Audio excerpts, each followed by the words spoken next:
여러분 안녕하십니까? MBN 종합뉴스입니다. 어제 낮에 반짝 폭설로 그치는가 싶었는데 밤새 또 왔습니다. 네, 수도권 일부 지역엔 오늘 오전까지 큰 눈이 내리면서 도심 일대가 빙판장으로 변했습니다.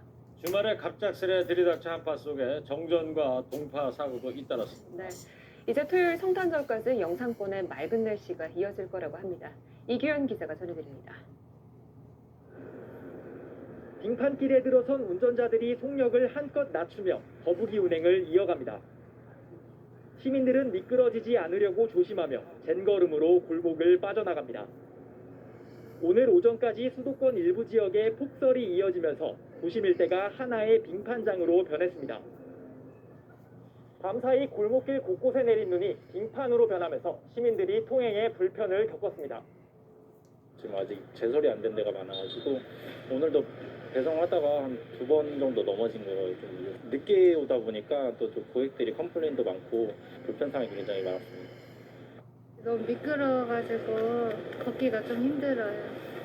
소금 같은 거 뿌려주면 좋을 것 같아요. 주말에 갑자기 들이닥친 한파와 폭설 속에 정전과 동파 사고도 잇따랐습니다. 서울 화곡동의 한 아파트 단지에서는 어제 오후부터 11시간 동안 전기가 끊겨 550여 세대가 추위에 떨었습니다. 정전되는 동안은 난방도 안 되고 온수도 안 나오고 전체적으로 좀 불편했습니다. 서울시 상수도 사업본부는 어제부터 오늘 오후 5시까지 모두 69건의 동파가 접수됐다고 밝혔습니다. MBN 뉴스 이규현입니다. 벌써 다 돌아간 거야?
이걸로 됐다.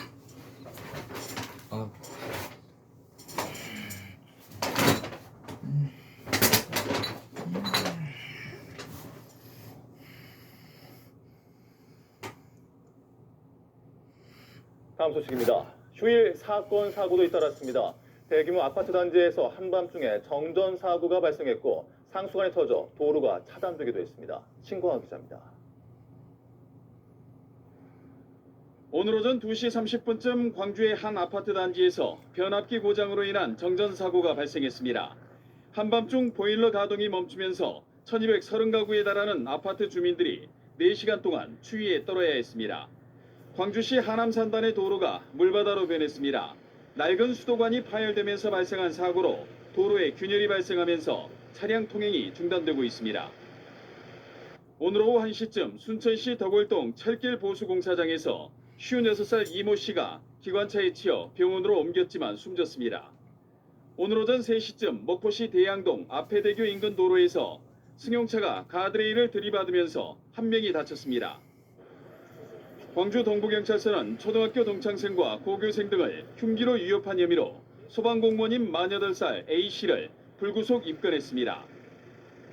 광주지법은 선거 운동 기간이 아닌 상황에서 지지를 부탁한 혐의로 기소된 전남 지역 조합장 선거 낙선자 A씨에게 선거의 공정성을 해칠 정도는 아니라는 이유로 1심보다 감형된 벌금 70만 원을 선고했습니다. 어제 발생한 무등산 지산유원지 리프트 탑승객 추락 사고는 정비 불량이 원인인 것으로 추정되고 있습니다. 경찰은 관리 책임자를 업무상 과실치상 등의 혐의로 입건할 방침입니다. MBC 뉴스 신광하입니다.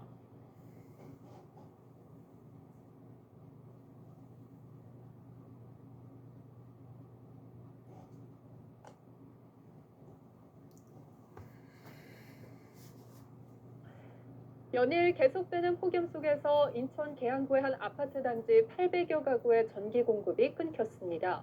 또 서울 마포에서는 단독주택의 화재가 발생해 1,600만 원의 재산 피해가 발생했습니다. 사건 사고 소식 김장현 기자입니다. 인천 계양구 작전동의 한 아파트 단지에 전기 공급이 끊긴 것은 어제 오후 6시 30분쯤이었습니다. 정전으로 이 아파트 단지 840가구가 무더위 속에 냉방기구를 쓰지 못해 큰 불편을 겪었습니다. 저녁 9시쯤 600가구에는 전기 공급이 재개됐지만 고장난 변압기와 직접 연결되어 있는 나머지 240가구의 전기 공급은 밤새 끊겼습니다. 한국전력은 폭염에 냉방 설비 사용이 늘면서 과부하로 변압기가 고장난 것으로 추정된다고 밝혔습니다. 비슷한 시각 서울 마포구의 한 단독주택에서는 불이 나 1시간 만에 꺼졌습니다. 안방에서 시작된 불로 58살 성모 씨가 연기를 마신 뒤 구조됐고 1,600만 원의 재산 피해가 발생했습니다. 밤 10시 30분쯤 울산 앞바다에서는 예인선이 좌초돼 선원 4명이 해경에 구조됐습니다. 바지선을 끌고 울산에서 포항으로 항해를 하던 중에 사고가 난 것으로 알려진 가운데 해경은 침몰한 예인선에서 기름이 새어나오지 않도록 하는 한편 정확한 사고 경위를 조사하고 있습니다. 앞서 오후 6시쯤 청주 서원구의 한 식당에서는 A씨가 숨진 채 발견돼 경찰이 수사에 들어갔습니다. 숨진 A씨의 몸에서 둔기로 맞은 것으로 추정되는 상처를 다수 발견한 경찰은 식당 주인과 주방장을 살인 혐의로 체포해 조사하고 있습니다. 연합뉴스TV 김장현입니다.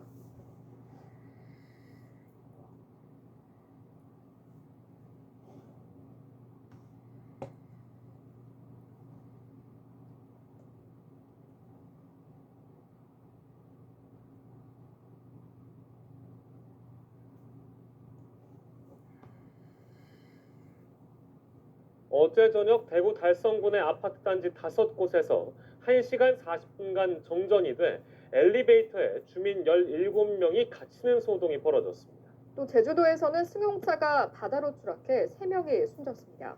밤사이 사건 사고 이태수 기자가 보도합니다. 어제 오후 7시쯤 대구 달성군의 아파트 단지 5곳에서 약 1시간 40분간 정전이 일어났습니다.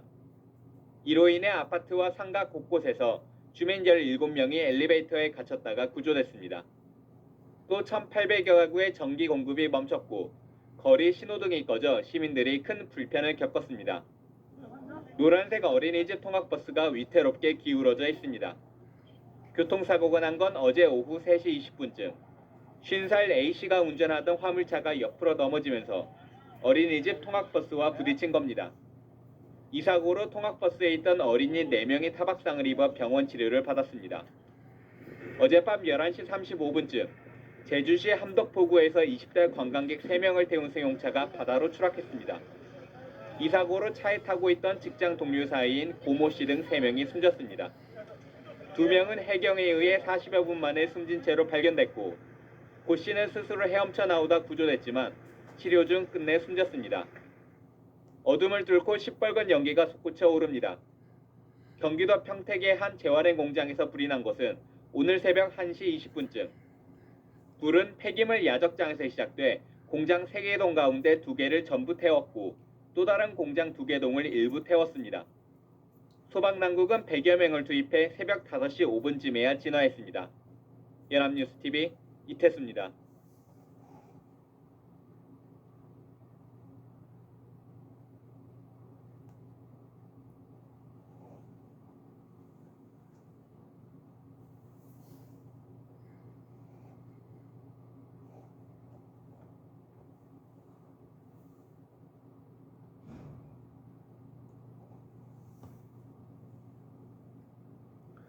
다음 소식입니다. 휴일 사건 사고도 잇따랐습니다. 대규모 아파트 단지에서 한밤중에 정전 사고가 발생했고 상수관이 터져 도로가 차단되기도 했습니다. 신광화 기자입니다. 오늘 오전 2시 30분쯤 광주의 한 아파트 단지에서 변압기 고장으로 인한 정전 사고가 발생했습니다. 한밤중 보일러 가동이 멈추면서 1230가구에 달하는 아파트 주민들이 4시간 동안 추위에 떨어야 했습니다. 광주시 하남산단의 도로가 물바다로 변했습니다. 낡은 수도관이 파열되면서 발생한 사고로 도로에 균열이 발생하면서 차량 통행이 중단되고 있습니다. 오늘 오후 1시쯤 순천시 덕월동 철길 보수공사장에서 56살 이모 씨가 기관차에 치여 병원으로 옮겼지만 숨졌습니다. 오늘 오전 3시쯤 목포시 대양동 앞해대교 인근 도로에서 승용차가 가드레일을 들이받으면서 한 명이 다쳤습니다. 광주 동부경찰서는 초등학교 동창생과 고교생 등을 흉기로 위협한 혐의로 소방공무원인 48살 A씨를 불구속 입건했습니다. 광주지법은 선거운동 기간이 아닌 상황에서 지지를 부탁한 혐의로 기소된 전남지역 조합장 선거 낙선자 A씨에게 선거의 공정성을 해칠 정도는 아니라는 이유로 1심보다 감형된 벌금 70만 원을 선고했습니다. 어제 발생한 무등산 지산유원지 리프트 탑승객 추락 사고는 정비 불량이 원인인 것으로 추정되고 있습니다. 경찰은 관리 책임자를 업무상 과실치상 등의 혐의로 입건할 방침입니다. MBC 뉴스 신광하입니다.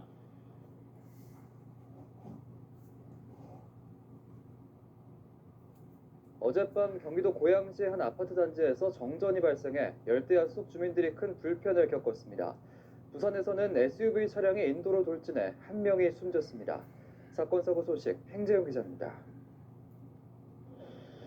2,400여 세대가 사는 경기도 고양시의 아파트 단지가 암흑으로 뒤덮였습니다.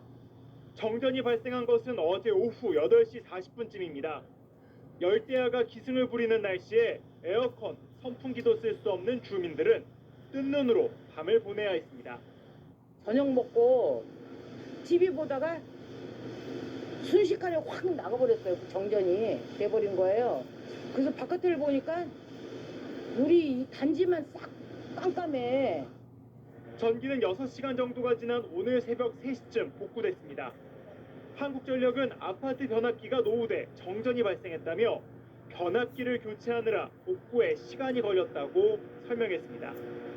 차량 앞부분이 형체를 알아볼 수 없을 정도로 심하게 파손됐습니다.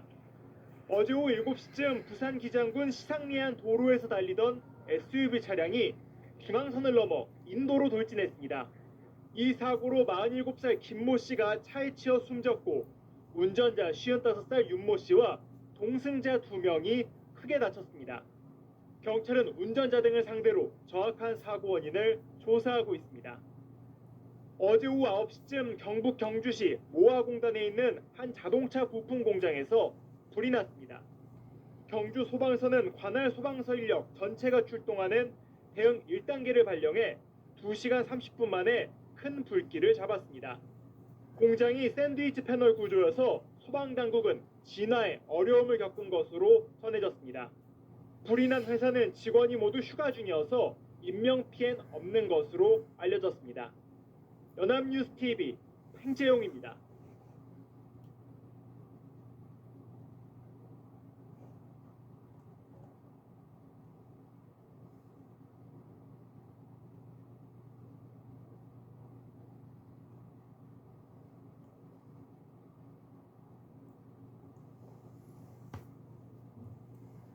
막대한 피해를 냈던 지난달 강원도 고성 산불은 전선이 끊어지면서 시작됐었는데요. 어제 부천에서도 비슷한 일이 있었습니다.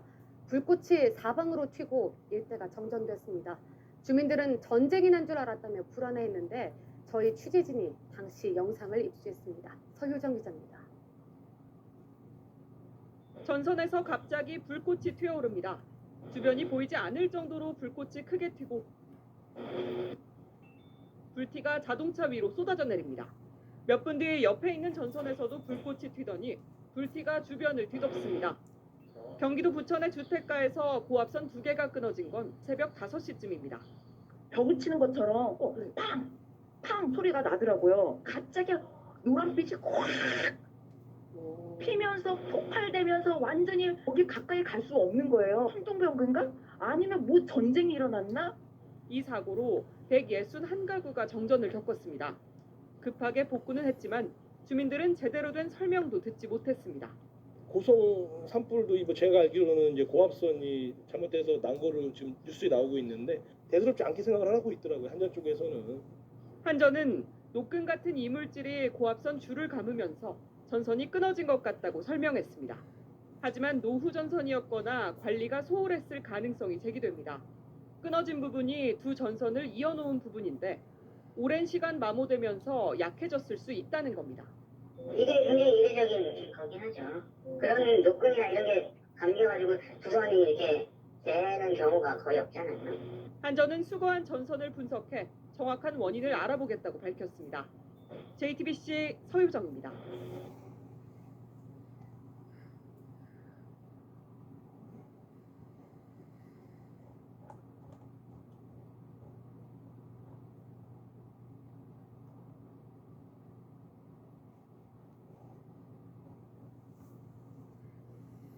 네, 올 겨울 들어서 처음으로 수도권에 대설특보가 내려진 가운데 곳곳에서 눈길 교통사고가 잇따르고 있습니다. 특히 눈이 시작된 인천 쪽에 사고가 많은데요. 취재기자 연결해 자세한 소식 들어보겠습니다. 김웅래 기자. 네, 김웅래입니다. 네, 예보대로 지금 2시 반쯤부터 눈이 많이 내리고 있는데 눈 때문에 지금 도로 비상입니다. 제보도 좀 많이 들어오고 있다면서요. 그렇습니다. 올겨울 첫 폭설에 곳곳에서 사고 신고가 잇따르고 있습니다. 이 눈이 내리기 시작한 뒤로 저희 YTN의 제보가 계속 들어오고 있는데요. 제보 화면 보면서 사고 소식 전해드리겠습니다. 인천 미추홀구 용현동에 있는 도로입니다. 언덕길에 시내버스가 비상등을 켠 채 움직이지 못하고 있습니다. 눈길에 오도 가도 못하는 상황인데요. 안전조치를 하려는 시민들도 눈길에 넘어질까 매우 불안한 모습입니다. 역시 인천에서 사고 제보가 들어왔습니다. 오후 2시 반쯤 상황인데요. 이 화면상에는 사고 모습이 담기지는 않았습니다. 남동구 아암대로에서 눈길을 올라가던 화물차가 미끄러지면서 두 바퀴 정도 돌다가 벽에 부딪힌 뒤 간신히 방향을 잡고 다시 올라가는 모습입니다. 네, 다음 화면은 이 고속도로 상황인데요. 이 고속도로에서도 사고가 났습니다. 경인고속도로 서울 방면입니다. 이 비상등을 켠 차량 2대가 멀리 보이는데요. 눈길 추돌 사고인데 아직 정확한 경위는 파악되지 않았습니다.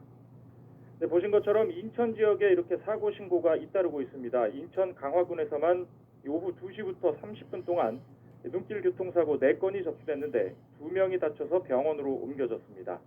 서구 오류동에서는 SUV 차량이 눈길에 뒤집혀져 탑승자가 갇혔다는 신고가 접수돼 구급대가 출동하기도 했습니다. 지금 인천은 물론 서울과 경기 지역에 많은 눈이 내리고 있습니다. 짧은 시간 동안 폭설이 예보된 만큼 사고 나지 않도록 유의하셔야겠습니다. 지금까지 YTN 김웅래입니다.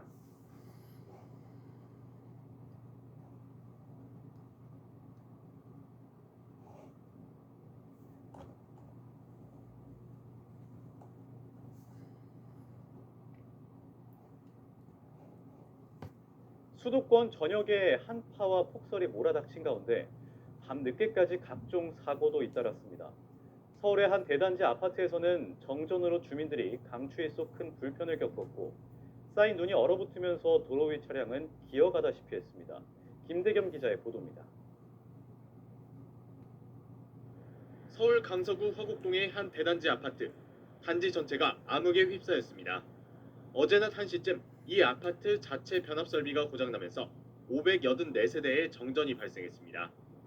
저녁 7시쯤부터는 고장난 변압기를 교체하는 과정에서 아파트 전체 세대의 전력 공급이 끊겼습니다. 늦은 밤 강추위 속에 전력 복구가 늦어지면서 2,500여 세대가 큰 불편을 겪었습니다. 영하의 날씨에 난방기구까지 작동을 멈췄고 밖에는 눈까지 내려 주민들은 추위에 갇힌 채 오도 가도 못하는 불편을 겪었습니다. 21시에 된다고 들었는데 아직까지 안 되고 좀 굉장히 추운데 빨리 복구가 돼서 좀 따뜻하게 지냈으면 좋겠습니다. 한전 측은 변압기 불량을 원인으로 파악하고 아파트 측이 변압기를 교체한 끝에 정전 약 11시간 만에 전기 공급이 재개됐습니다. 오후 들어 잠시 그치는 듯했던 폭설도 밤늦게 다시 내리면서 도로 위는 온통 하얗게 변했습니다. 쌓인 눈이 얼어붙으면서 인천 부평구의 한 도로는 거북이 걸음을 하는 차들로 주차장처럼 변했고 서울 동부간선도로 의정부 방향에서는 빙판길에 차량이 잇따라 미끄러지는 모습이 블랙박스에 고스란히 담겼습니다. 갑작스레 찾아온 한파에 어제 오후 6시까지 서울 지역에서만 50건 넘는 동파 신고가 들어왔습니다. YTN 김대경입니다.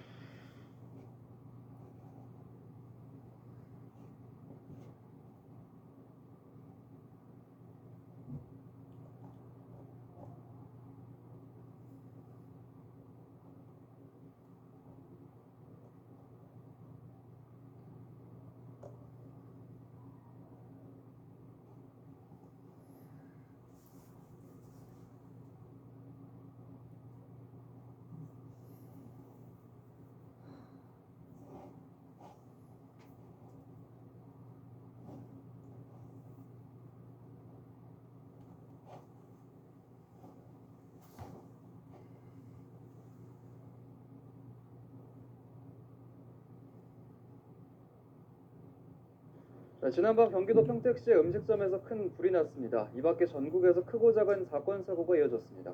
네, 보도국 취재기자와 함께 자세한 내용 알아보겠습니다. 팽정 기자 어서 오십시오. 어서 오십시오. 네, 안녕하세요. 예. 일단 화재 소식부터 알아보죠. 평택에서 상당히 큰 불이 났다고요. 네, 그렇습니다. 어제 오후 8시 5분쯤에 경기도 평택시에 있는 한 음식점에서 불이 났는데요. 화면과 함께 설명드리도록 하겠습니다. 예. 화면 보시면은 지금 이 시뻘건 불길이 이 지붕을 뚫고 올라오고 있는 모습 볼 수가 있는데요. 네. 이 소방수를 아무리 뿌려도 불길이 쉽게 잡히지 않는 모습을 보실 수가 있으실 겁니다. 예. 저 식당이 2층짜리 식당 한 동인데요. 불을 무려 이제 진화 작업을 1시간 넘게 해가지고 겨우 불을 껐는데 예. 이 한 동이 전부 다 불에 탈 정도로 매우 큰 불이었다고 합니다. 예. 다행히 인명 피해는 없는 것으로 현재 확인이 됐고요. 경찰과 소방당국은 정확한 화재 원인을 조사하고 있습니다. 네, 현재 매몰로 인한 인명사고도 있었다고 하는데요. 어떤 사고였나요? 네, 그렇습니다. 인명 피해도 어제 사건이 하나 있었는데요. 어제 이제 오후 5시 25분쯤 경기도 화성시에 있는 이 도로 밑에서 이 하수관 공사가 진행이 되고 있었는데 이 토사가 갑자기 쏟아져 내리면서 이 하수관에서 이제 근무를 하고 있던 근로자가 그대로 휩쓸렸다고 합니다. 예. 그래갖고 한 명이 매몰이 이제 47살 A 씨가 흙더미 속에 이제 매몰이 됐었는데 예. 이제 구조대가 출동해서 30분 만에 다행히 구조를 했다고 합니다. 예. 근데 의식이 없는 상태였고 매우 중상을 입고 현재 병원으로 옮겨져서 치료를 받고 있는 상황이라고 합니다. 예. 또 안타까운 인명피해 교통사고도 하나 있었는데요. 이제 전남 당양군 어제 오후 2시쯤 전남 당양군에서 이 교차로에서 비보 좌회전하던 차량이 맞은편에서 직진하던 차량과 그대로 충돌하는 사고가 있었습니다. 예. 충격이 매우 커서 좌회전하던 차량에 타고 있던 50대 부부 2명은 숨졌다고 합니다. 예. 자, 그런가 하면 아파트 정전 사고도 이어졌는데요. 주민들이 큰 불편을 겪었죠. 네, 그렇습니다. 경남 창원에 있는 아파트 8개 동 540가구가 밤새 정전이 이어졌다고 하는데요. 이 사고가 정전이 된 이유는 이 아파트 지하에 상하수도관이 터지면서 그 전기 시설이 같이 물에 잠겼다고 합니다. 예. 그래갖고 아파트가 전체가 지금 정전이 된 건데 요즘 선풍기 하나 없이 잠들기 매우 더운 날씨 아니겠습니까? 그렇죠. 예. 이런 날씨 속에서 주민들이 밤 늦게까지 이 선풍기도 이용하지 못하고 냉방 시설을 지금 이용을 못했기 때문에 매우 큰 불편이 있었을 것으로 현재 파악되고 있습니다. 예. 네, 그리고 어제 많은 비가 내린 청주에서는 큰 침수 피해가 있었다고 하는데요. 이 때문에 일부 학교가 오늘 단축 수업을 한다고요? 네, 그렇습니다. 어제 뉴스에서도 많이 다뤄졌지만 청주에 정말 물폭탄이 떨어지지 않았습니까? 예. 이로 인해서 많은 건물이 피해를 봤었는데 학교도 피해갈 수는 없었습니다. 급식실이 이제 피해가 받고 그다음에 운동장이 잠긴 학교들이 있었는데 이 피해가 너무 크다 보니까 학교에서도 이제 학생들이 없을 때 이제 이것을 공사를 해야 되고 복구를 해야 되는데 이 피해 상황이 너무 크다 보니까 어제 다 복구를 못한 겁니다. 그래서 청주 지역에 있는 5개 고등학교와 중학교와 고등학교가 오늘 이제 휴업을 한다든지 예. 아니면 단축 수업을 하는데요. 운호중학교 같은 경우에는 현재 지금 피해 복구를 위해서 원래 17일이 예정보다 사흘 정도 앞서서 여름방학을 한다고 합니다. 그러니까 예. 피해가 있으니까 여름방학을 좀 미리 땡겨서 그래서 이제 휴업에 들어가는 거고 그리고 운오고, 중앙여고, 대성중 같은 경우에는 오늘 오전 수업만 하고 학생들을 오후에 돌려보낼 예정이라고 합니다. 근데 지금 또 문제는 청주에 워낙 큰 물폭탄이 떨어져 있기 때문에 도로나 그다음에 등하굣길이 지금 상당히 또 정비가 안 된 곳도 많이 있거든요. 따라서 교육청 측에서는 교육청과 학교 측에서는 또 이 등굣길에 만약에 또 안전사고가 있지 않을까 현재 지금 걱정을 하고 있는 상황인데요. 등굣길 안전 지도를 강화하고 만약의 사태에 대해서 지금 현재 대비를 하겠다 이렇게 밝힌 상황입니다. 알겠습니다. 밤사이 사건 사고 소식 오늘 여기까지 듣겠습니다. 팽재영 기자였습니다. 고맙습니다.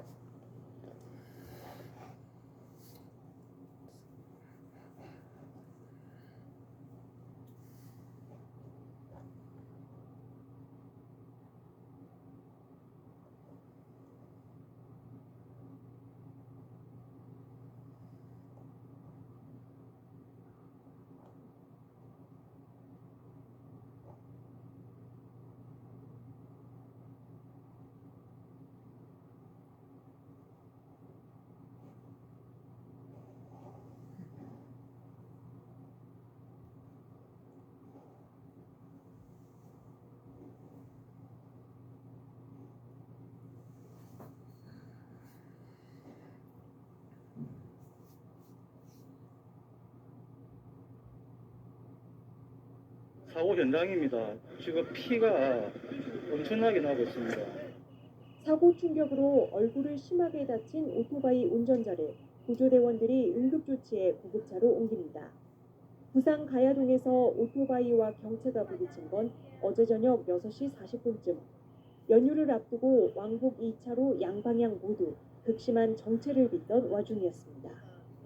목격자는 오토바이 운전자가 급히 음식을 배달하는 중이었던 것 같다며 당시 상황을 전했습니다. 넘어진 오토바이에서 음식물 있잖아요. 그거를 빼내더만은 또 어디라고 막 전화를 하더라고요. 그걸 빼내가지고 자기 오토바이 싣고 어디 또 막 갔어요.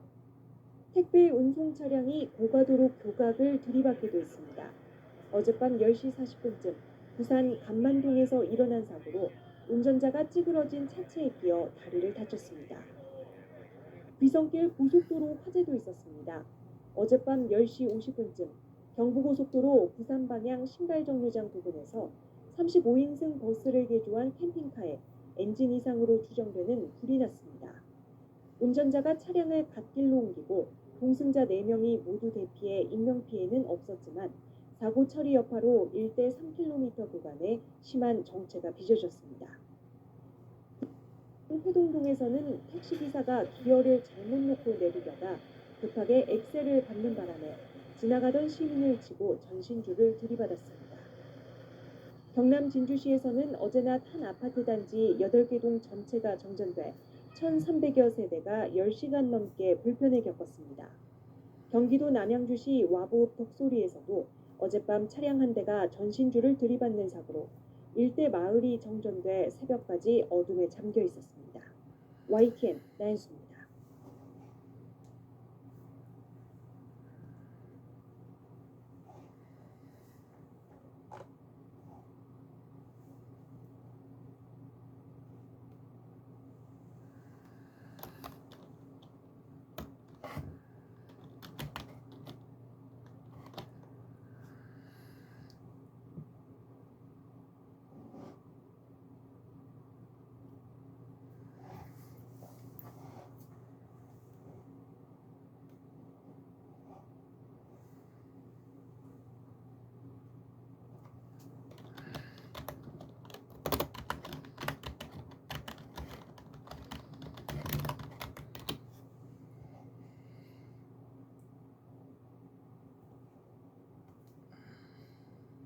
음식물 쓰레기를 처리하던 50대 노동자 한 명이 숨지고 한 명이 크게 다쳤습니다.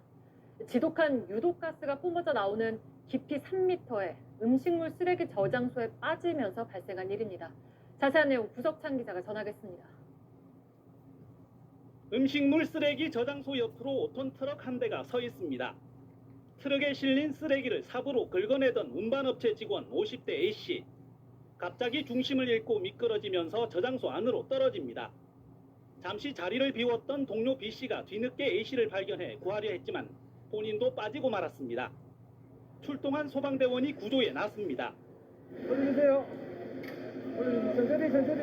천천히. 2명 모두 밧줄로 묶어 끌어올렸지만 A씨는 숨진 상태였습니다. 사고는 오늘 새벽 벌어졌습니다.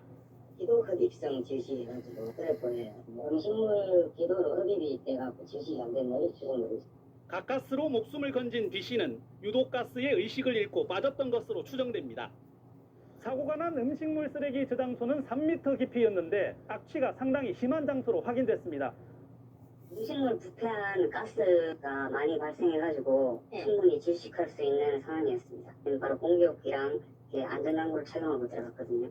음식물 처리 업체에서 작업자가 빠져 숨지는 사고는 이번이 처음이 아닙니다. 지난 5월 부산 기장군의 또 다른 업체에서 30대 작업자가 고장난 펌프를 점검하다 오수조에 빠져 숨졌습니다. 먼저 산소 농도 같은 거를 먼저 측정을 해보고 일단 2인 1조로 투입하는 절차를 갖는다던가. 경찰은 사고 현장 관계자들을 상대로 정확한 사고 경위를 확인하는 한편 안전수칙이 제대로 지켜졌는지 등을 조사 중입니다. JTBC 구석찬입니다.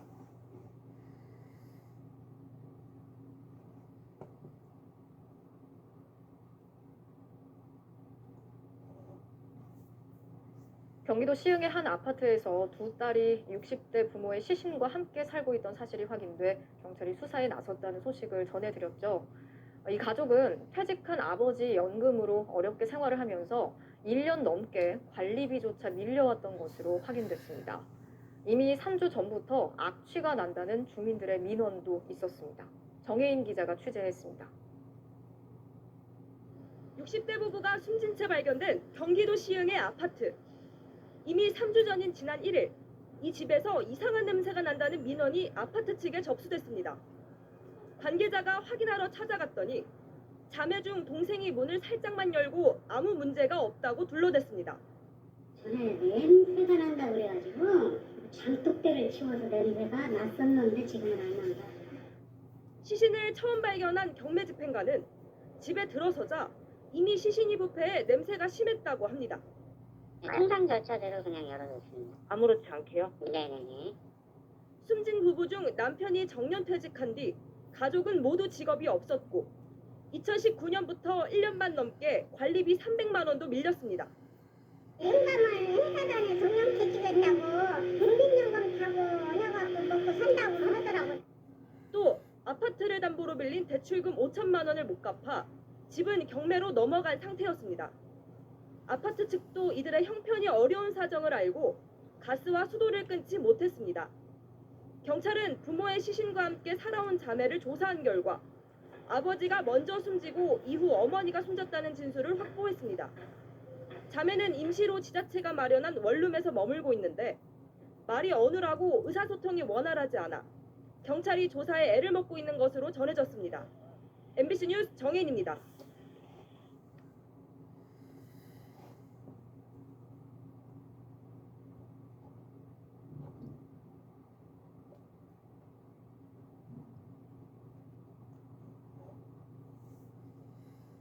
고독사.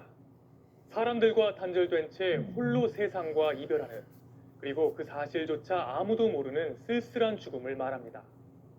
전에는 특이한 사건 정도로 여겨졌지만 이제는 전문 청소 업체들이 등장할 정도로 흔한 일이 되는데요. 홍신영 기자가 전문 청소 업체와 함께 한 50대 남자가 홀로 떠난 자리를 찾아갔습니다. 초록색 테이프로 문틈을 꽁꽁 막은 집 앞. 검은 옷차림으로 고개를 숙여 묵념합니다. 문을 여는 순간 덮쳐오는 지독한 냄새. 이름 중 한 글자를 따서 기리삼촌이라 불린 58살 남성의 죽음은 2주 넘게 지나서야 이 냄새 덕분에 주변에 겨우 알려졌습니다. 투명한 냄새처럼 아무도 알아채지 못한 죽음. 핏물과 분비물이 남긴 시커먼 얼룩만이 힘겨웠을 그의 마지막 순간을 증언합니다. 냉장고에 왼쪽 발이 저기 있었어요. 넘어지셨던 것 같아요. 어디는 저쪽에 있고 그죠? 크시는 거예요. 마지막 입은 옷은 뭉치째 한쪽에 구겨져 있습니다. 감식하시면서 시신을 이쪽으로 옮기는 거예요. 그래서 여기서 옷이 벗겼잖아요. 이제 기리 삼촌의 흔적들을 지울 차례. 특수약품을 뿌린 바닥을 저도 함께 닦아내며 검은 얼룩들을 하나둘 지웠습니다. 시신이 남긴 오염들을 닦아낸 뒤 주인 잃은 물건들을 정리합니다. 58 삶이 남긴 건 5평 남짓 방 한 칸 살림살이가 전부. 세탁기에 빨랫감들이 그대로 남았고 냉장고엔 반찬보다 약봉지가 더 많습니다. 21년 6월 25일날 소확인했고 또 삶이라는 위치죠. 그리고 또 몸이 아프니까 당장 몸이 나으면 그가 가고 싶었던 곳은 어딜까? 출국 기록 없는 깨끗한 여권. 붙박이장 안에 넣어둔 상자에선 신은 흔적이 없는 새 검은색 정장 구두도 한 켤레 나옵니다. 아직 응모하지 않은 복권 다발 한 뭉치. 파란색 주머니에는 꼭 챙겨야 할 물건. 삐뚤빼뚤 맞춤법도 틀린 쪽지가 붙어 있습니다. 간직해 온 건 사진첩입니다.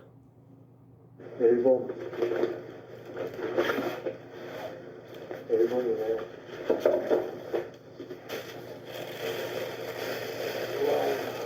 젊으셨을 때부터 그러니까 제가 생각하는 최고의 유품은 사진이거든요. 정말 기쁠 때 좋은 데 가서 좋은 거 구경하고 그러면서 기쁜 순간을 찍는 게 사진이거든요. 혹시 나타날지 모를 가족에게 전할 것들만 따로 챙기고 나니 고인의 흔적은 덩그러니 20개 남짓한 검은색 비닐봉지로만 남았습니다. 성격 좋아요. 인상도 좋고. 마지막으로 보신 게 언제? 한 보름도 넘었죠. 한 달 가까이 되지. 찾아오는 사람도 없었어요.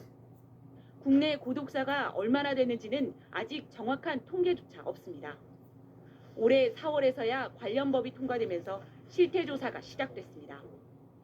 그래서 고독사 규모는 경찰의 사망사건 현장 감식 보고서를 참고해 짐작만 할 뿐인데 지난해 4,200건으로 1년 전보다 500명 가까이 늘었습니다. 마치 냄새처럼 투명하게 떠나가는 기리 삼촌들은 하루 11명입니다. MBC 뉴스 홍신영입니다.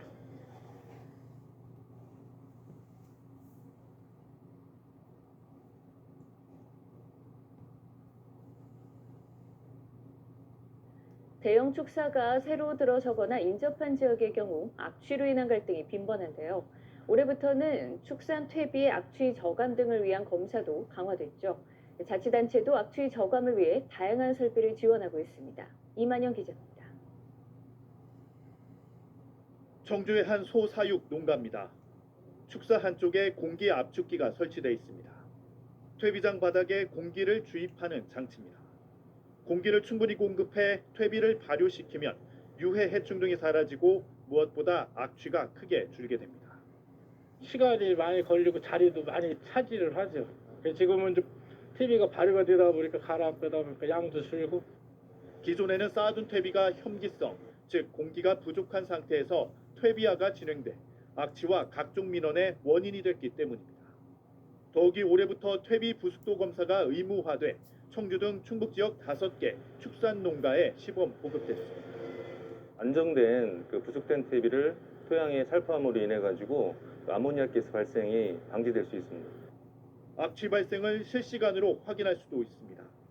이 축사에서는 내부와 경계 지역에 설치된 감지 센서가 악취 발생과 수치를 실시간으로 감시하고 있습니다. 기준치 이상의 악취가 발생하면 축산 악취 관리 시스템을 통해 축산환경관리원에 통보돼 악취 저감 조치를 하게 됩니다. 축산 악취도 저감을 하고 주민들한테 악취를 좀 덜 나게 해서 민원도 덜 발생하게 하는 그런 사업입니다. 정보통신 기술 등을 활용해 다양하게 지원되는 악취 개선 방안이 관련 불편과 민원을 해소하고 공존할 수 있는 환경을 만들지 관심이 쏠리고 있습니다. KBS 뉴스 이만용입니다.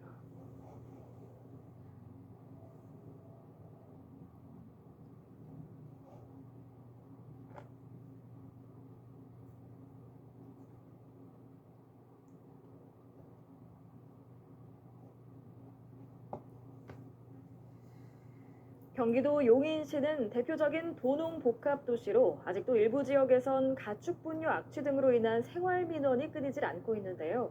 그런데 최근 악취 저감을 위한 종합 대책을 추진한 결과 큰 효과를 거두고 있는 걸로 나타났습니다. 이재호 기자입니다.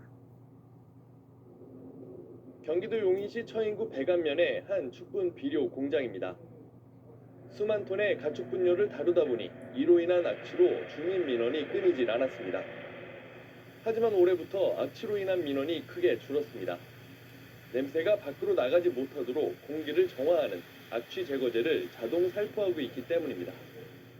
주위의 민원도 전에는 많이 진짜 스트레스 많이 받았었죠. 지금은 마음 편합니다. 경기도 용인시는 이처럼 비료 공장과 축산 농가 스스로 악취 저감을 위한 설비를 갖추도록 설득하는 동시에 악취 저감제 구입 비용 등을 지원하기 시작했습니다. 축산 농가가 밀집한 처인 지역 608농가와 축분 비료 공장 7개소에 5만 리터 정도의 악취 제거제와 저감제를 구매해주면서 이들의 경제적 부담을 덜어줬습니다.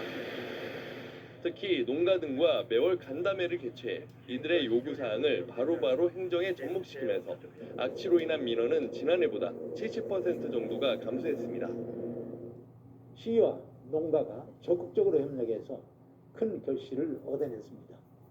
이제 악취를 넘어 주민들이 더 쾌적하게 생활하실 수 있는 환경을 조성하기에 더 노력할 것입니다. 용인시는 이와 함께 농업기술센터를 통해 축산 악취 저감 유용 미생물을 공급하는 등 악취 문제 해결을 위한 노력을 계속해 나갈 계획입니다. MBN 뉴스 이조입니다.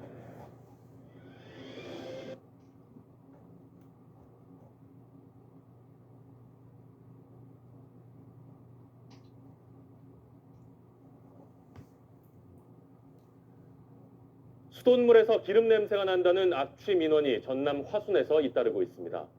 확인 결과 수자원공사 정수시설 벽면 페인트 작업이 원인이었습니다. 우종훈 기자가 취재했습니다. 화순군 화순읍의 한 아파트. 지난주 가족 식사를 위해 채소를 씻던 주민은 수돗물에서 이상한 냄새를 맡았습니다. 물에서 페인트 이성 물질인 신어 냄새가 났고 전에 없던 기름기도 느껴졌던 겁니다. 채소의 약품 처리가 됐다고 여겨 당시엔 대수롭지 않게 넘겼지만 주말까지 악취가 이어져 민원을 제기했습니다. 신나 냄새라고 순간적으로 이건 신나 냄새다 그렇게 생각이 들었어요. 인테리어 새로 한 가게 갔을 때 그 나는 냄새. 이 주민 외에도 지난 15일부터 화순 일대에선 수돗물 악취를 호소하는 민원이 7건 접수됐습니다. 당일 받아든 수돗물입니다. 물에서는 화학물질의 냄새가 강하게 나고 있고 또 일반 수돗물과 달리 미끈한 감촉도 느껴집니다. 물에서 화학물질 냄새가 났던 이유, 수돗물을 공급하는 수자원공사의 정수시설에 있었습니다. 화순과 나주 전역 16만 3천 명에 하루 7만 5천 톤의 수돗물을 공급하는 수자원공사 전남 중부권 지사에선 지난주 불순물을 최종적으로 거르는 정수시설 여과지 건물 벽면에 페인트를 덧바르는 보수공사를 했는데 이때 공기 중에 있던 희석제 입자가 물에 유입돼 악취가 난 걸로 보고 있습니다. 기름 냄새가 난다는 민원을 접수한 수자원공사가 성분을 검사한 결과 먹는 물 기준엔 미치지 않지만 평소 검출되지 않던 톨루엔과 에틸벤젠, 자일렌 등 유해 물질이 일부 검출됐습니다. 수자원공사는 여름철 높은 기온과 습도로 희석제 미세 입자가 수돗물에 섞였을 가능성이 있는 것으로 보고 전 직원을 비상 소집해 수돗물이 추가로 흘러가지 않게 조치했습니다. 이번에 아주 특이하게 발생한 케이스라서 시험을 거쳐서 나중에 이에 대한 보완이 회사 차원에서 필요한 것 같습니다. 수자원공사는 앞으로 물에 닿지 않는 시설에도 KC 인증을 받은 페인트를 사용하게 하거나 여름철엔 가급적 작업을 하지 않는 등 대책을 마련하겠다고 밝혔습니다. MBC 뉴스 우종훈입니다.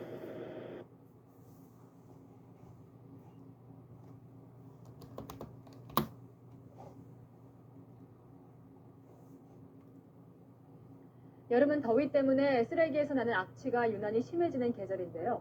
배출 시간도 아랑곳 않고 이 냄새나는 쓰레기를 버젓이 투기해 놓은 현장을 유주은 기자가 취재했습니다. 출근길 지하철 입구 앞에 쓰레기로 가득한 100리터들이 종량제 봉투가 있습니다. 쓰레기 봉투에서 새 나온 액체로 젖고 마르기를 반복해 주변 바닥은 까맣게 얼룩이 져 있습니다. 시민들은 불쾌감을 감추지 못합니다. 음식물 쓰레기, 이 악취로 냄새를 맡게 되다 보니까 위생적으로도 좀 보기 좋지 않다. 대학가도 상황은 다르지 않습니다. 기온이 오르자 쓰레기 봉투 주변은 악취가 진동하고 벌레들도 보입니다. 쓰레기는 저녁 시간에 자기 가게나 집 앞에 배출해야 한다는 규정은 이곳에선 유명무실합니다. 자기 가게 앞에 있어가지고 저 멀리서도 갖다 버려요. 저는 음식점과 카페가 밀집한 서울 신촌에 나와 있습니다. 이곳은 원래 오후 6시 이후에만 쓰레기를 버릴 수 있는데요. 현재 시각 오후 4시를 조금 넘겼지만 인도에는 이렇게 쓰레기를 담은 봉투가 가득합니다. 환경미화원은 아침부터 쉴 틈이 없습니다. 아침에 이제 내려 버리면 안 되는 거 아니에요? 그렇게 중요한 겁니다. 그러면 안 되는데. 구청도 단속과 수거에 어려움을 호소합니다. 측정하기가 힘들어요. 수거업체에서 이제 돌면서 하긴 하는데 그거를 다 커버를 못하죠. CCTV 등을 활용한 배출 단속 강화가 시급합니다. 채널A 뉴스 유주은입니다.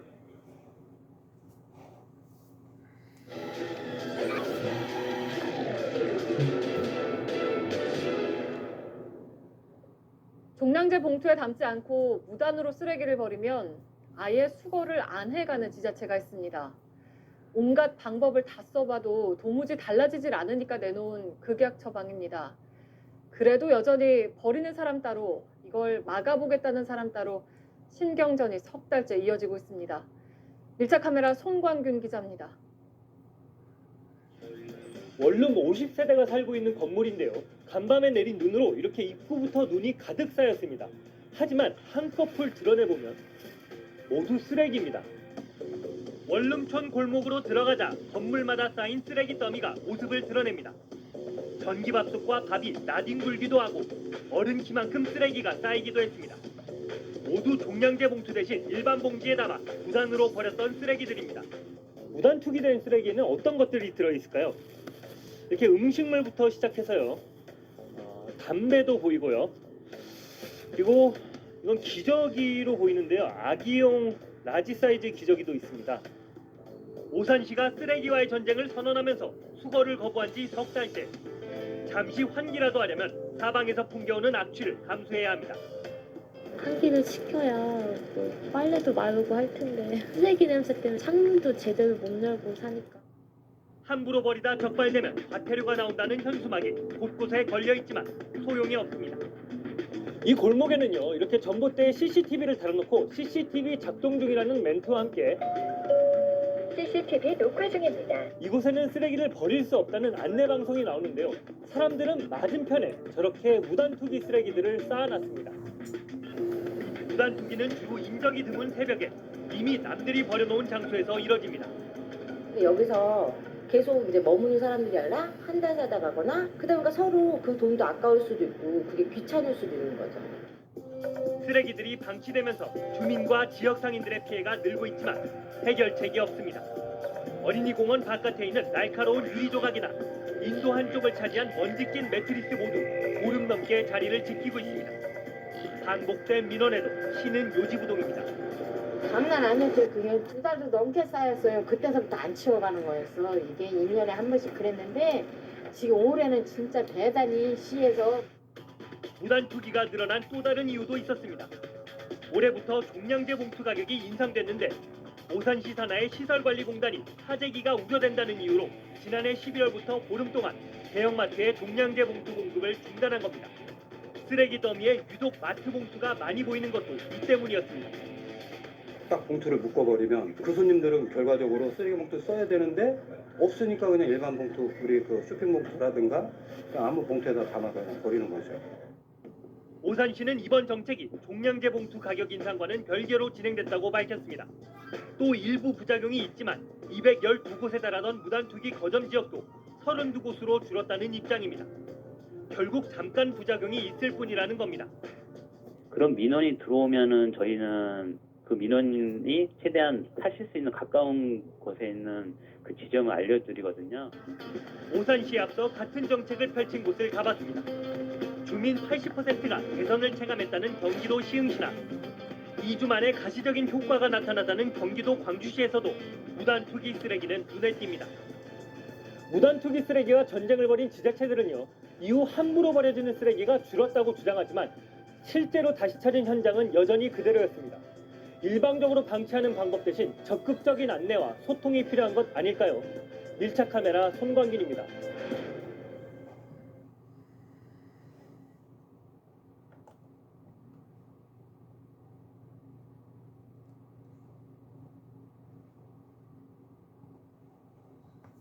(40대) 딸이 팔순이 다 된 어머니를 집 밖으로 내쫓아 추위에 떨다 어머니가 숨지는 일이 있었습니다. 함께 살던 가족들이 모두 정신질환을 앓고 있었다는데요. 어쩌다 이런 안타까운 일이 벌어졌을까요? 김민성 기자가 취재했습니다. 전북 전주의 한 주택가. 밤 8시 20분쯤 팔순이 다 된 할머니가 밖에서 떨고 있다는 이웃의 신고가 경찰에 접수됐습니다. 경찰이 급히 병원으로 옮겼지만 할머니는 끝내 저체온증으로 숨졌습니다. 나이 든 어머니를 집 밖으로 내몬 건 함께 사는 딸이었습니다. 딸에게 쫓겨난 노모는 이곳 집 앞에서 약 1시간 반 정도 방치된 것으로 전해집니다. 정신과 치료 전력이 있는 아들과 딸, 그리고 어머니까지 이렇게 셋이서 꾸린 불안정한 가정. 주변에선 이런 비슷한 일이 벌써 여러 번 있었다고 입을 모았습니다. 쫓아내는 건지 안 열어주는 건지 잘 모르겠어요. 항상 근데 문 열어달라는 소리는 자주 들린다는 거예요. 예, 항상 매번 그랬어요. 주민센터도 전후 사정을 알고 수시로 안전을 살폈지만 불행을 미처 막지는 못했다고 했습니다. 사건 당일에도 저희 이제 팀장님이 직접 가셔서 입수 문제라든지 경우 문제라든지 여러 가지 상황을 같이 상의해서 좋은 쪽으로 이렇게 검토하기 위해서 갔었는데 이런 일이 있어서 매우 안타깝게 생각하고 있습니다. 경찰은 일단 딸을 존속 학대치사 혐의로 붙잡아 조사하고 있습니다. 딸은 경찰에서 어머니 몸에서 냄새가 나 밖으로 보냈다고 진술한 것으로 전해졌습니다. YTN 김민성입니다.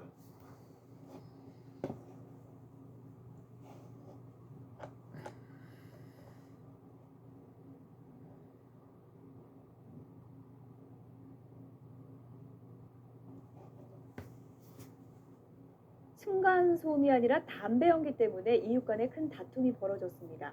윗집에서 담배 피우지 말라고 항의하자 아랫집 남성이 악취가 나는 화공약품을 뿌렸습니다. 권남기 기자가 단독 보도합니다.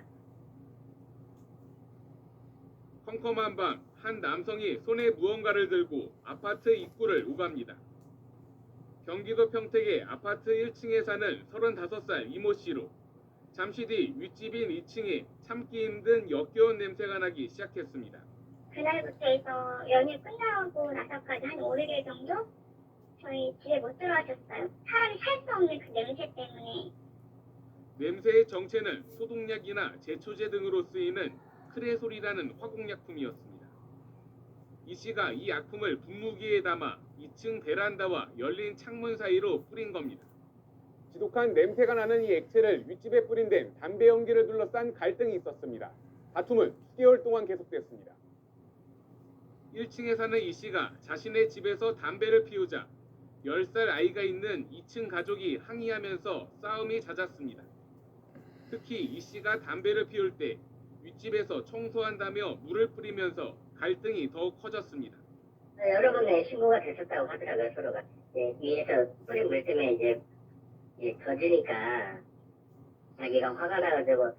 최근 아파트 계단이나 지하 주차장 등을 금연구역으로 만들 수 있는 법이 생기기도 했지만 여전히 아파트 흡연 민원의 절반 이상을 차지하는 집 안에서 피우는 담배는 막을 방법이 없습니다.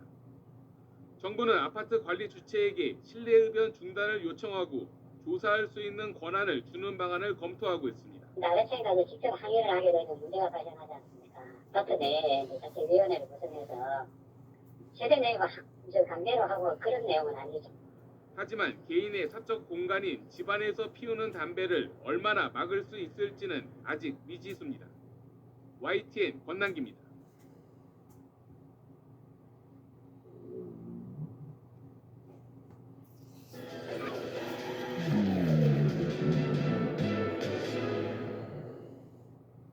밖에선 미세먼지, 집 안에선 담배 냄새 때문에 못 살겠다. 이른바 층간 흡연 고통을 호소하는 주민들의 말입니다. 관련 법이 있긴 한데 법대로 하기 어렵다는 게 현장의 목소리입니다. 1차 카메라 박민규 기자입니다. 서울 강서구의 한 아파트입니다. 꼭대기층 복도에서 한강이 내다 보이는데요. 미세먼지가 심해 시야가 뿌였습니다. 일부 주민들은 실내에서도 숨쉬기가 힘들다고 말합니다. 집안에서 담배를 피우는 이유 때문입니다. 이 아파트에서 7년째 살고 있는 이모 씨. 입주할 때부터 줄곧 이웃집 담배 냄새에 시달렸다고 주장합니다. 매일 30분에서 1시간 간격으로 피세요. 노이로제 걸린 것처럼 신경이 곤두서고 정말 이게 사람이 미쳐버릴 것 같더라고요. 정부와 지자체에 문의했지만 뾰족한 수를 찾지 못했습니다. 얘기는 해야겠다 싶어서 여름에 편지도 드려보고 경비 아저씨를 모시고 같이 갔을 때도 현관 앞에 재떨이가 가득 있었고, 담배 냄새는 창문뿐 아니라 화장실을 통해서도 들어옵니다. 이웃집이 언제 담배를 피울지 몰라 불안하다 보니 벽에 환풍구는 아예 막아뒀고요. 이 바닥에 있는 배수구는 물을 쓸 때만 열어놓고 평소에는 닫아놓습니다. 층간 흡연을 막을 법적 근거는 있습니다. 지난해 2월 개정된 공동주택관리법입니다. 관리사무소가 실내 흡연 중단을 권고할 수 있다고 돼 있습니다. 그러나 시행 1년이 넘도록 유명무실합니다. 어리잖아. 그래 우리는 더 이상 말안 된다. 우리 집에서 내가 담배 피는데 그럼 이런 식으로 얘기하니까 어렵다는 얘기지. 할 수 있는 건 안내문을 붙이고 방송을 하는 정도입니다. 윗집 세대에 담배 연기가 올라가 주민 피해를 주고 있습니다. 건물 내에서 흡연을 자제하여 주시기 바랍니다. 일부 주민들은 직접 환기 설비를 추가로 설치하고 있는 상황. 담배 냄새가 공용 배관을 타고 넘어오는 걸 막기 위해서입니다. 아이를 다 먹여서 화장실을 들어갔는데 그 샤워부스 안에 담배 냄새가 가득 차 있는 거예요. 아이는 엄마 담배 냄새가 너무 많이 심해서. 하지만 창문과 문틈으로 들어오는 냄새는 피할 수 없습니다. 비상계단에 금연 협조문이 붙어 있지만 무용지물입니다. 바로 옆에 놓인 생수통에 담배꽁초가 둥둥 떠다니고 물 색깔은 완전히 갈색으로 변해버렸습니다. 일부 주민들이 창문을 열고 이곳에서 그대로 담배를 피우는 겁니다. 엘리베이터 보시면 바로 앞에 통로에서 담배를 피고 거기다 쟤를 털고 담배 연기가 진짜 이렇게 밀폐된 공간에 꽉 차 있는 그런 느낌이었어요. 아파트나 공동주택의 경우 주민 동의 절차를 거쳐 금연구역을 지정할 수 있습니다. 이미 금연 아파트인 곳들도 구청에 민원이 엄청 많대요. 그거 지정해도 소용없고, 과태료를 물릴 수 있지만 현실성 없긴 마찬가지입니다. 물릴 수가 없어요. 어떻게 주민한테 과태료를. 그 주민분이 우리 관리실 와서 저희를 그냥. 저도 금연 아파트에 있었는데 과태료 물리는 건 한 번도 못 봤어요. 오피스텔의 경우 관련 규제 대상에서 아예 빠집니다. 법적으로 주택이 아니라 업무시설이기 때문입니다. 새벽에도 피운다니까요. 어느 사람 내가 잡아가지고 직접 얘기를 했어요.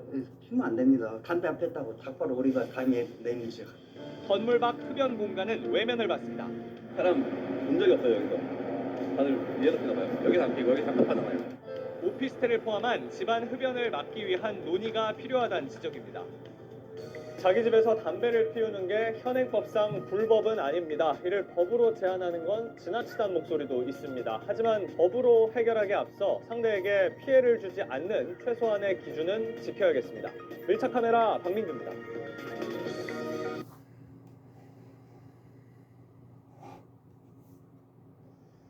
네, 오늘도 전문가 두 분과 함께 사건 사고 소식 살펴보겠습니다. 네, 이웅혁 건국대 경찰학과 교수 김광선 변호사와 함께하겠습니다. 안녕하십니까? 네, 안녕하세요. 자, 오늘 이제 먼저 얘기를 나눌 부분이 이제 공동주택, 아파트, 대부분 아파트에 사시는 분들과 관련되어 있는 얘기가 되겠는데요. 주민들이 겪는 갈등의 대표적인 게 그동안 층간 소음이었습니다.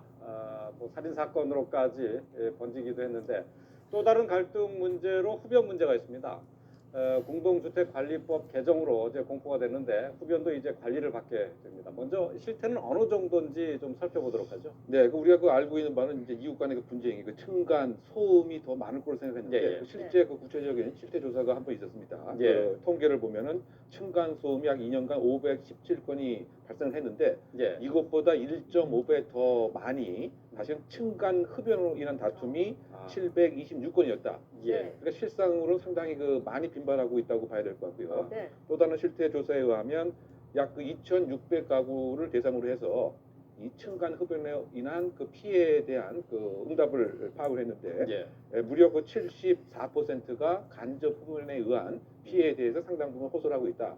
결국 이제 이 통계를 보면 우리가 그 알게 모르게 이 담배로 인한 상대방에 대한 피해, 이것에 인한 이웃 간의 분쟁이 지금 알고 있는 것보다 많이 빈발하고 있다라고 하는 통계 자료가 아닌가 생각이 됩니다. 네. 특히 요즘처럼 날씨가 더우면은 집에 창문을 열어놓는 경우가 많은데 그러면서 냄새가 더 집에 들어오는 경우가 많거든요. 이게 심하면은 이웃 간의 다툼으로도 번지기도 하죠. 그런 사람이 굉장히 많죠. 네. 뭐 층간 소음으로 인해서 뭐 어떤 살인이 살해가 되고 뭐 그런 경우 굉장히 많고 언론에서 보도가 되지 않습니까? 근데 층간 흡연도 물론 이거 자체도 사실은 굉장히 많은 다툼이 많이 있어요. 근데 실질적으로 뭐 언론에 보도가 되지 않아서 그렇지 직접적으로 이제 경찰에 접수되는 사례가 굉장히 많습니다. 그리고 이게 이제 폭력 사태로 비화가 되고 서로 이웃 간의 갈등이 워낙 심해져서 뭐 이사를 하는 그런 경우가 있는데 층간 소음 자체는요 일반적으로 누가 층간 그 바로 위층이 대부분이 층간 소음의 원인이 되지 않습니까? 그래서 아래 윗집이 그렇죠. 그래서 명백하게 상대방을 정할 수 있어요. 그러다 보니까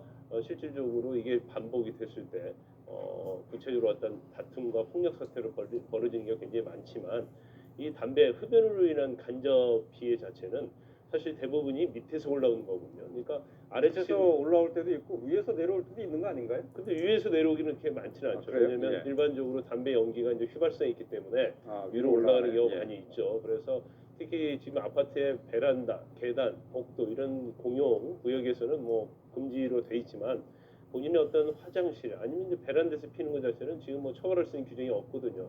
그러면 이렇게 담배를 폈을 때 이제 상층으로 올라가는 경우가 대부분인데 문제는 이제 그거죠. 밑에서 올라온다 하더라도 과연 자기 바로 아래층인지 밑에 층인지를 알 수가 없어요. 그래서 처벌 규정도 없고 현재 어떤 집에서 베란다나 집 내부에서 흡연을 하는 것 자체는 이제 사적 영위 아닙니까? 그걸 사실은 법적으로 그걸 규제하기 굉장히 어렵기 때문에 근데 이번에 조치가 여러 가지로 나오게 된 거죠.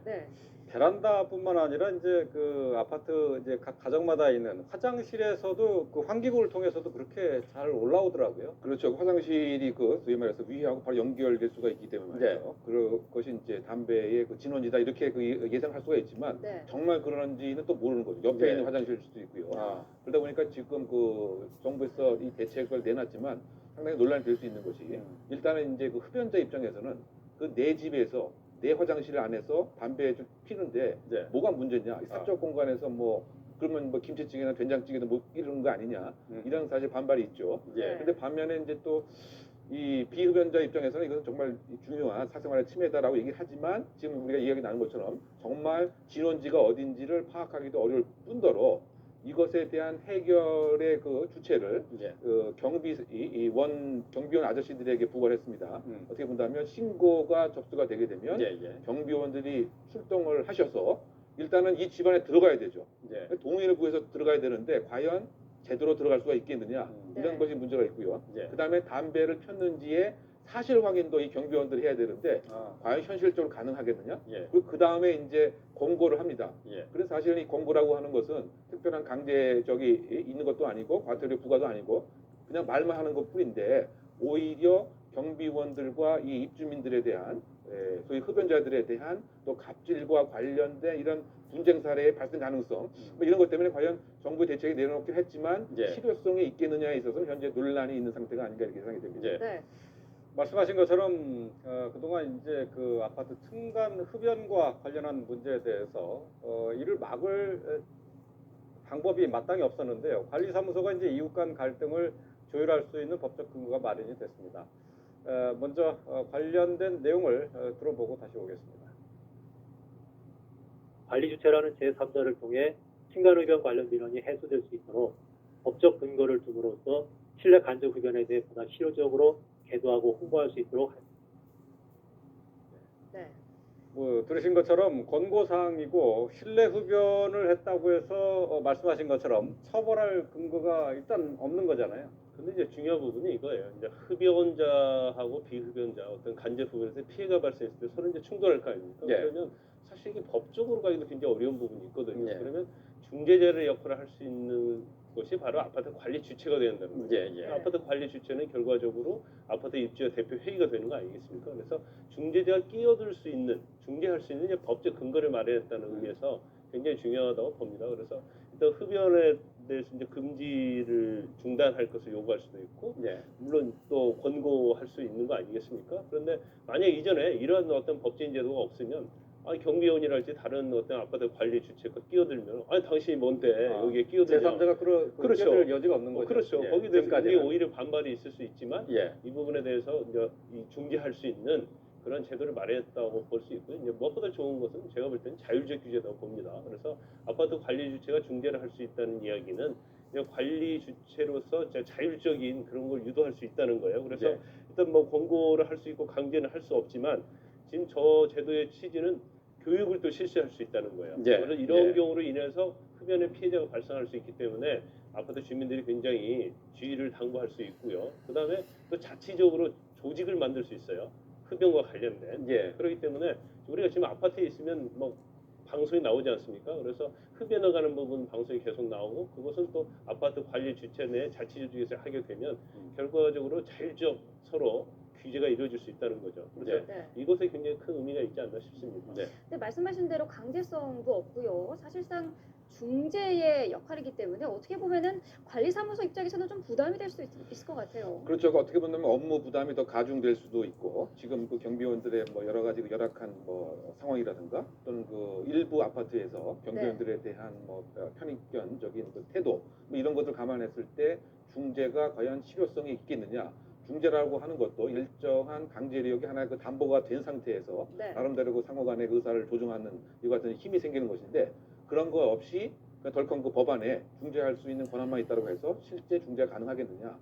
사실은 이제 아까 제가 말씀드린 바와 같이 일반 그 경찰관 자체도 그 사적 영역에 들어가는 데에 상당 부분 한계가 있습니다. 네. 적극적인 동의가 있지 않는 한. 그런데 이 출입 자체를 거부하게 되면은 사실 중재는커녕 더 악감정이 생길 가능성이 있지 않는가 네. 이런 그 부분에 있어서 과연 실효성을 당부할 수 있는 것이 무엇이 있겠는가 네. 외국 같은 경우 이제 아파트를 보면 아예 특정 그 라인은 다 흡연자만 이제 입주해서 생활하게 하고요. 네. 이제 그 담배가 싫은 이제 사람은 그 옆에서 훨씬 떨어진 곳에 이렇게 신청할 수 있는 그냥 구조적으로 담배로 인한 직간접적인 피해를 막을 수 있는 것부터 일단 시작하는 것이죠. 그런 것도 가능할까요? 근데 우리 같은 경우는 이제 아파트에 대한 수요라든가 예. 뭐 이런 것 때문에 다 혼합해서 이렇게 예. 뭐 층에 대한 배정을 하다 보니까 네. 이런 것을 구조적으로 만든 한계인데 결국은 남의 사생활에 대한 배려라든가 또는 어떻게 본다면 민주성에 대한 시민 의식 예. 이것이 근본적인 그 해결책인데 예. 과연 이제 그 경비 사무소에서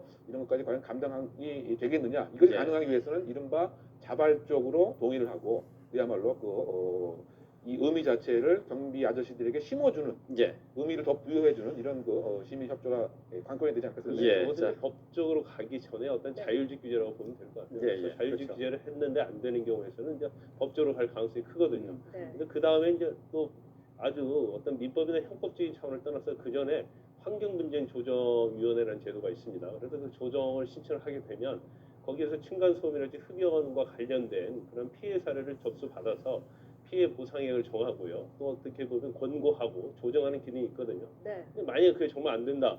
그럴 때 가장 강력한 법적인 조치는 민법에서 인정하고 있는 흡연 금지 가처분을 하는 거예요. 예, 그래서 예. 그건 아주 이제 극단적인 경우 아니겠습니까? 이제 그 예. 전까지 가기 전에 저런 어떤 계도 차원의 그런 제도를 둔 것으로 보입니다. 예. 네.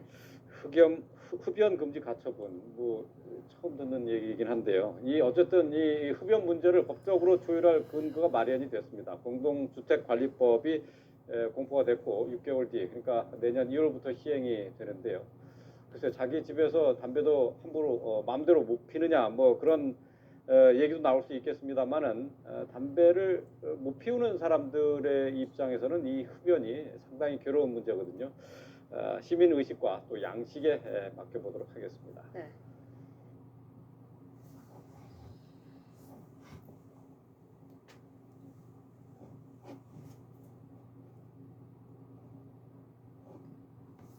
예, 생활 속으로 파고든 폭염의 파장을 좀 짚어볼까요? 폭염 때문에 예상치 못했던 갈등이 생겨나는 곳이 있습니다. 바로 아파트 베란다입니다. 흡연자들은 마지막으로 쫓겨간 곳이라고 생각하겠지만 사실은 갈등이 시작되는 곳이기도 합니다. 임지수 기자가 취재했습니다. 두 딸을 둔 이모 씨는 요즘 아이방 창문을 열어둘 수도 닫아둘 수도 없어 신경이 곤두서 있습니다.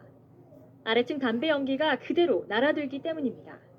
고소하고 싶을 정도로 화 많이 나죠. 애들하고는 이제 기침 엄청 하고 여름에 창문 열어놓기가 무서워요.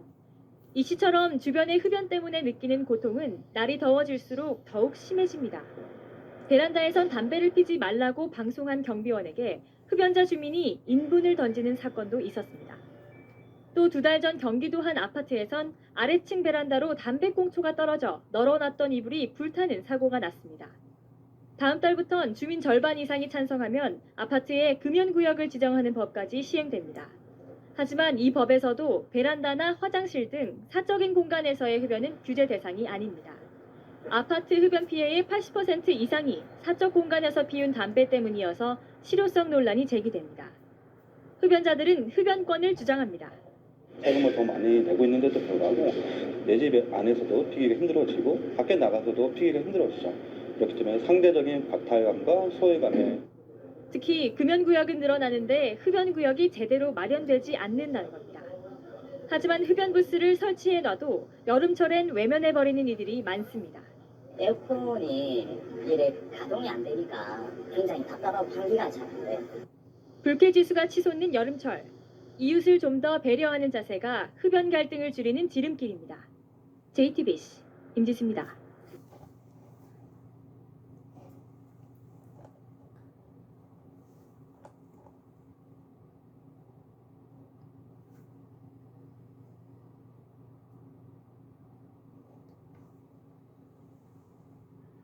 제주 시내 악취 소동으로 제주도가 사과한 지 보름여 만인 어제 저녁 제주시 연동과 노영동에서 또 악취가 난다는 민원 신고가 잇따랐습니다. 제주시는 이번에도 악취의 원인을 목장에 뿌려진 비료로 추정하고 있는데 실태 점검이 시급해 보입니다. 이면희 기자입니다.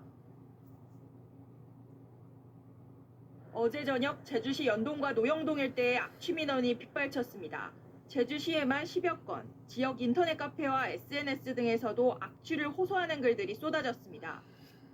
문을 열지 못할 정도로 코를 찌르는 냄새가 밤까지 이어졌다고 주민들은 말합니다. 비료 냄새 같은 게 좀 많이 심하게 나서 좀 저희가 문을 열고 영업을 하고 있는데 그 냄새 때문에 문을 닫아도 이미 들어와 있는 상태라 가지고 좀 많이 불편해요. 제주시가 추정한 악취 근원지는 제주시 연동에서 차로 7, 8분 거리 중산간에 위치한 한 목장. 제주축협이 임대한 곳입니다. 제주시는 제주축협에서 돼지 도축 부산물을 주원료로 한 유기질 비료 130여 톤을 이곳에 이틀 동안 뿌린 사실을 확인했습니다. 문제의 비료가 뿌려진 목초지입니다. 이곳에선 악취를 줄이기 위해 흙을 갈아엎고 저감제를 뿌리고 있습니다. 제주축협은 신제주권 주거 밀집 지역까지 비료 냄새가 퍼질 줄 몰랐다며 사과했습니다. 이번에 처음으로 지금 뿌린 부분입니다. 전에 같은 경우는 여기 그 일반 화학 비료를 이제 살포를 했었습니다. 가격이라든가 이런 부담 때문에 좀 원가 절감 이런 차원에서 이제 뿌리게 되었습니다. 제주시는 해당 비료에 문제가 없는지 파악에 나섰지만 목장에 뿌려진 비료 대신 생산 공장에 보관된 비료로 성분 검사를 의뢰했습니다. 그럼 현장에서 이제 비료가 남아 있으면 그 시료를 채취해서 부속도 검사를 할 계획이었는데 현장에 남아 있는 비료가 없어서 해당 비료를 만든 제주축협 유통사업소는 비료 유통정받은 검사 성적서를 봐도 품질에는 문제가 없다는 입장. 제주도 농업기술원의 분석 결과가 나오기까지 2, 3일 더 걸릴 것으로 예상되는데 잇따른 악취 소동의 원인으로 지목된 비료와 퇴비 사용에 대한 실태 점검이 시급해졌습니다. KBS 뉴스 임현입니다.